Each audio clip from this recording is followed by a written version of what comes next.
नमस्कार। जन्मभूमि टीवी के इस एपिसोड में आप सभी का स्वागत है। मैं हूं अनुराग वर्मा और मेरी अभी सभी सभी दर्शकों से एक रिक्वेस्ट है, एक प्रार्थना है, एक आग्रह है कि अगर आपको ये कंटेंट पसंद आता है तो कृपा करके चैनल को सब्सक्राइब करें और लाइक करें। और आज मैं बात करने जा रहा हूं बिहार चुनाव की। जैसे कि आप सबको पता है, हमें पता है, सभी लोगों को पता है कि बिहार के अगला जो बड़ा भारतीय राजनीति में जो बड़ा काम होने वाला है वो होने वाला है बिहार का चुनाव। बिहार के चुनाव की हालांकि अभी कोई डेट वेट डिसाइड नहीं हुई है, अभी चुनाव आयोग ने कुछ नहीं कहा, लेकिन तैयारी शुरू हो गई है और चुनाव कुछ ही दिनों में, कुछ महीनों में हो सकते हैं। ऐसे में चिराग पासवान जी ने जो रामविलास पासवान जी के बेटे हैं, उन्होंने एक बयान दिया है और उस बयान से पूरे बिहार की राजनीति में हलचल मच गई है। उन्होंने कहा है कि मुझे केंद्र की राजनीति पसंद नहीं आ रही, रास नहीं आ रही और वो बिहार उनको बुला रहा है, वो बिहार की राजनीति करना चाहते हैं। उन्होंने ये भी कहा कि उनका हमेशा राजनीति में आने के पीछे जो उनका मूल मंत्र था, बिहार फर्स्ट, बिहारी फर्स्ट। तो ऐसे में उन्होंने ये अपना एक तरह से अपने इच्छा जाहिर करी है कि वो बिहार की राजनीति में वो शायद अपने आप को अगला मुख्यमंत्री के तौर पे वो देखना चाहते हैं और लोगों को मैसेज देना चाहते हैं कि बिहार के अगले मुख्यमंत्री के तौर पे चिराग पासवान जी को देखा जाए। ये उनका सपना ऐसा ही नहीं है, अपना सपना कहें या उनकी जो इच्छा है वो ऐसे ही नहीं है। अगर आप देखिएगा बिहार की राजनीति को थोड़ा सा एनालिसिस करिए तो इस समय जो स्थिति है कि बीजेपी वहां पे काफी हद तक नरेंद्र मोदी के नाम पे ही चुनाव लड़ती है, पीएम मोदी के नाम पे चुनाव लड़ती है, डबल इंजन की बात करके चुनाव लड़ती है। जो जेडीयू के नेता हैं नीतीश कुमार जी, जो पहले वो काफ़ी हद तक कभी एनडीए के साथ जाने में, कभी महागठबंधन जाने में उनका अच्छा खासा उनका इतिहास रहा हुआ है। अब उनकी उम्र ज़्यादा हो गई है और उनके विरोधियों ने कहे या सभी ने मिलके उनकी पोजीशनिंग ऐसी कर दी है कि उनका स्वास्थ्य बहुत ख़राब रहने लगा है कि वो अब कुछ भी याद नहीं रख पाते। वो ऐसा भी कहा जाता है कि वो अपने जानने वालों को पहचान भी नहीं पाते हैं। अब ये आरोप है या ये सच्चाई है, ये तो उनके बहुत ही ख़ास लोग जो रोज़ मिलते होंगे वही बता सकते हैं। यहाँ से बैठ के बता पाना बहुत मुश्किल है। हालाँकि इस पे मैं एक एपिसोड करूँगा जब मैं उन लोगों से बात करने के बाद जो उनके साथ रेगुलर रहते हैं। अब यहाँ आता है चिराग पासवान जी के इस स्टेटमेंट का मतलब क्या है? देखिए, बिहार एक ऐसा प्रदेश है जहाँ पे बीजेपी ने हमेशा अपने एनडीए के सहयोगी को अपनी पार्टी से ज़्यादा बढ़ के इज्जत दी, उसको तरजीह दी। जैसे अगर हम 2020 के चुनाव की बात करें तो 2020 के चुनाव में जो बीजेपी के पास 74 सीटें थी और जेडीयू के पास करीब 43 सीटें थी। उसके बाद भी मुख्यमंत्री उन्होंने जेडीयू के नीतीश कुमार जी को बनाया। हालांकि उस समय उनकी थोड़ी-सी ये भी मजबूरी थी कि उनको ये मैसेज अक्रॉस इंडिया देना था कि हम एनडीए के सहयोगी को बहुत ज़्यादा इम्पोर्टेंस देते हैं। और दूसरी समस्या ये भी थी कि नीतीश कुमार जी का जो स्वभाव है, वो कब आपके हैं, कब पराये हो जाएँगे, आपको पता नहीं चलता। तो इस वजह से भी बीजेपी की थोड़ी-सी मजबूरी थी कि इनको कुछ दिनों तक ऐसे चला के रखो कि जिससे ये पराये ना हो जाएँ। पराये होने का मतलब वो जाके लालू प्रसाद यादव जी से, जो उनके पुराने दोस्त भी हैं, उनके साथ फिर मिलके वो चीफ मिनिस्टर ना बन जाएँ। वो क्योंकि वो चीफ मिनिस्टर बनना उनका एक सपना हमेशा रहता है और सपना पूरा भी हो रहा है अभी तक। अब उनका जो मेन वो है आज की तारीख में अपने बेटे को राजनीति में एस्टैब्लिश करना। हालाँकि उसका राजनीति में कोई बहुत ज़्यादा कोई दखल नहीं है, लेकिन हर पिता अपने बेटे को सत्ता दे के जाना चाहता है। रीजनल जो पार्टियों की जो सत्ता होती राजनीति होती है उसके अंदर, चाहे वो मुलायम सिंह यादव रहे हों, चाहे वो लालू जी रहे हों, चाहे वो नीतीश हैं अब, चाहे आप साउथ की राजनीति देख लें, करुणानिधि हो गए, सब नेता लोग अपने बेटे को ही या बेटी को अपनी सत्ता देके जाना चाहते हैं। अच्छा, ये सिर्फ क्षेत्र की राजनीति नहीं, अगर हम कांग्रेस पार्टी की राजनीति को देखें तो भी उसमें भी यही हाल है कि सोनिया जी राहुल गांधी के बियॉन्ड देख ही नहीं पाती हैं। अब ऐसी स्थिति में लोक जनशक्ति पार्टी की नेता का, चिराग पासवान का ये बयान नीतीश कुमार के होश उड़ा रहा है। अगर हम 2020 के चुनाव में मैं आपको थोड़ी सी बात बताता हूँ।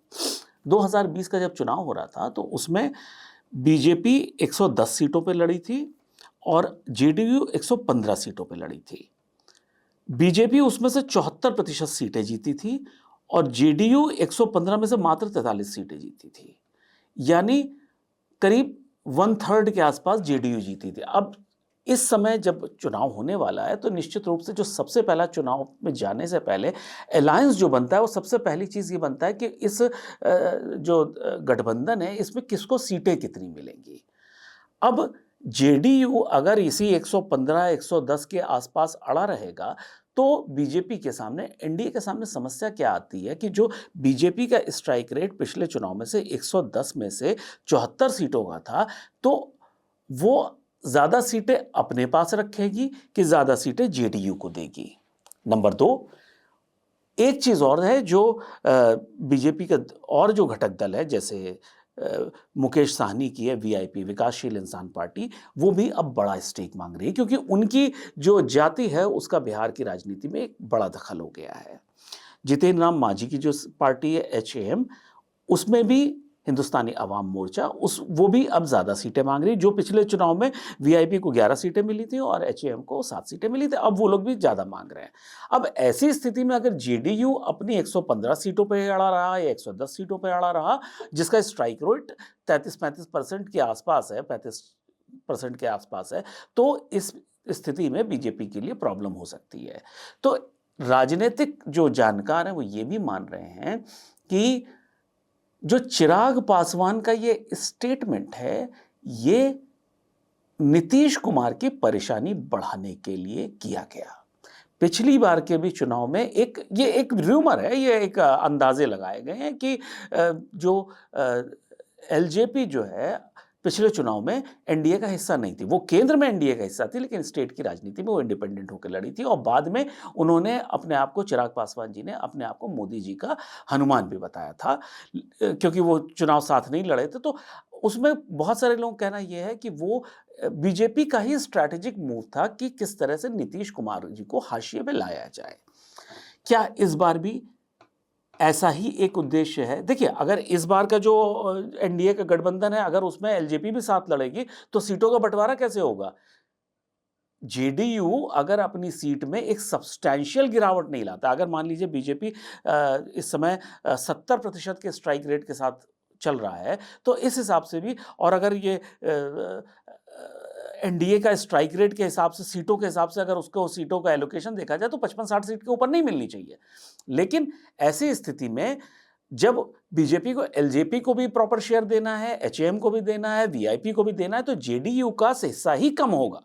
अगर बीजेपी अपना भी थोड़ा बहुत कम करती है लेकिन उसका स्ट्राइक रेट इतना अच्छा है कि उसको अपनी सीटें कम करने में थोड़ी परेशानी होगी, लेकिन जेडीयू का अगर उन्होंने कम नहीं किया तब तक वो बाकी पार्टियों को एकोमोडेट नहीं कर पाएंगे। अब अगर हम पिछले चुनाव की बात करें, मैंने जो अभी बोला कि वो नीतीश कुमार की परेशानी बढ़ा रहा है, वो इसलिए भी मैंने बोला कि जो नीतीश कुमार का स्ट्राइक रेट कम हुआ, जो वो सीटें हारे, उसमें जो एलजेपी इंडिपेंडेंटली लड़ी, उसमें हुआ क्या, बीजेपी को तो कोई नुकसान ऐसा नहीं हुआ, लेकिन उसने जेडीयू की सीटें काट दी।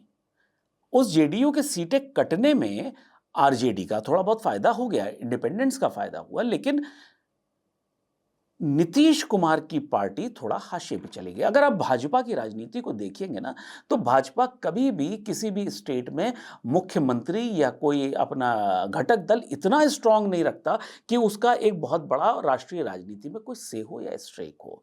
लेकिन अगर हम पिछले दिनों की बात करें तो जिस तरह से जेडीयू ने वक्फ बिल के पक्ष में वोटिंग करी, उससे एक चीज तो स्पष्ट हो गई कि नीतीश कुमार जी जैसे पहले वो स्टैंड लेते थे, क्योंकि उनका बड़ा वोट बैंक है, मुसलमान उनको बड़ा वोट देता था, तो अगर इस बार उन्होंने वक्फ बिल के समर्थन में वोट दिया है तो इसको ये मान के चलिए कि अब नीतीश कुमार में वो दम नहीं बची है जो आज से 5 साल पहले हुआ करती थी।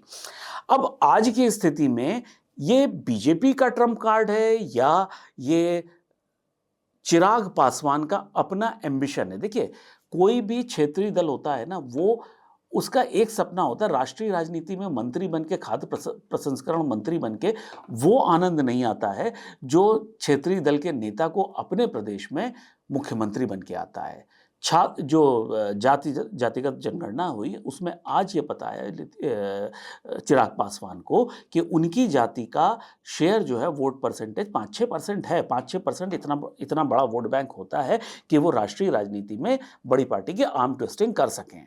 तो ऐसी स्थिति में चिराग पासवान या तो अगले मुख्यमंत्री पद के लिए, क्योंकि बीजेपी के पास वहाँ कोई बहुत बड़ा फेस नहीं है, लेकिन अगर बीजेपी की बात करें तो उन्हें बड़ा फेस चाहिए भी नहीं, फेस तो बड़ा बना देंगे।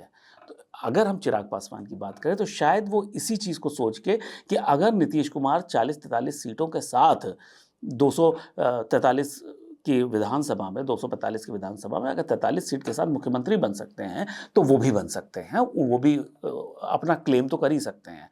और बीजेपी भी एक तरह से ये सोच सकती है कि जब हमने बड़े ज़्यादा सीटें 74 सीटों के साथ हमने नीतीश को मुख्यमंत्री बना दिया 43 सीट वाले, तो हम एलजेपी को भी बना सकते हैं।